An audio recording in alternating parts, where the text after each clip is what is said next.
یہودی جو تھے نا وہ سحری نہیں کرتے تھے، سحری کا نام و نشان نہیں تھا، روزہ رکھتے سحری نہیں کرتے۔ تو نبی پاک صلی اللہ تعالیٰ علیہ وسلم نے فرمایا ہمارے اور یہودیوں کے درمیان فرق ہی سحری کا ہے، اور نبی پاک صلی اللہ تعالیٰ علیہ وآلہ وسلم نے فرمایا سحری کھایا کرو، سحری کھانے میں برکت ہے۔ اور اگلی بات سننی ہے آپ نے تو خوش ہو جانا ہے، سحری کو معمولی نہ سمجھے، سحری کرنا عبادت ہے۔ ہاں آپ مت سمجھیں کہ میں روٹی کھا رہا ہوں، یہ تو میرے سامنے دہی رکھا ہوا ہے، یہ تو سالن رکھا ہوا ہے، یہ تو اچار رکھا ہے، تو چپاتیاں رکھی ہیں۔ سحری کھانا عبادت ہے۔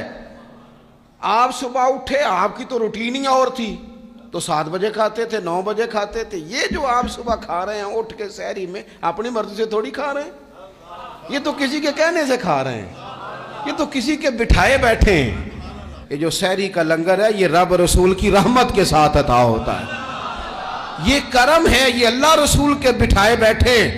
کیا میرے رسول پاک صلی اللہ تعالیٰ علیہ وآلہ وسلم نے بات کھولی ہے، ترغیب و ترہیب میں حدیث ہے، اللہ کرے یہ کبھی چسکا لگ جائے، یہ والا مزہ آ جائے، تو پھر تو گھر میں دسترخوان نہیں بچھا ہوا ہوگا، پھر تو رنگ ہی کوئی اور ہوگا۔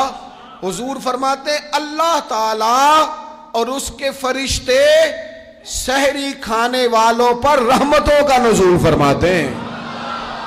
کھائی روٹی جا رہی ہے، پکا ہوا کھانا ہے، لیکن حضور فرماتے ہیں رب بھی رحمتیں فرما رہا ہے، اور اللہ کے حکم سے فرشتے بھی رحمتوں کا نزول کر رہے ہیں۔